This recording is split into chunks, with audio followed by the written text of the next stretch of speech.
दूर न रहत रही, साथ न छूटी कहत रही। एक पल दूर न रहत रही, साथ न छूटी कहत रही। और तने बात भगवान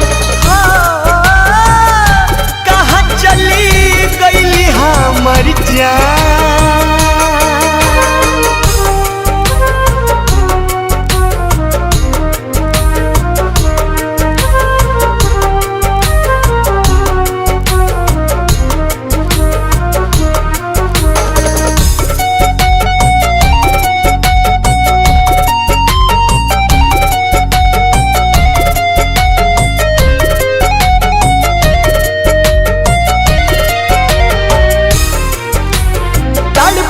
होई है हमारा बिना,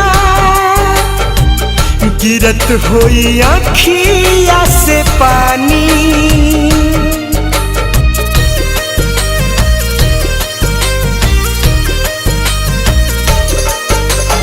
जाने कवना हाल में होई है, यह सोची बढ़े परेशानी। ना मिली है तो जी ना पाई, उनका बिना हम मर जाई। सारा जग लागेला वीरान हो, कहाँ चली गई हमर जान।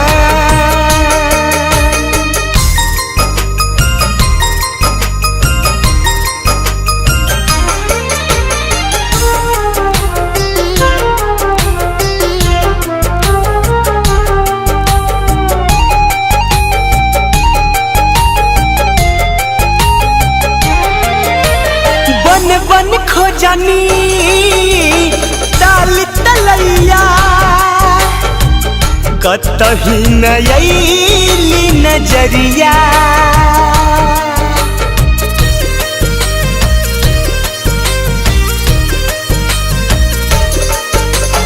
जे भी मिलल सबसे पूछनी,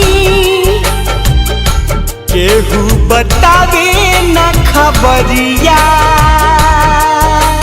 बाह पगोदन गोदवले बाड़ी, बोलुआ न मोल लिखवले बाड़ी। इहे उनकर पहचान हो, कहाँ चली गई हमर जान। एक पल दूर न रहत रही, साथ न छूटी कहत रही। और तने बात भागा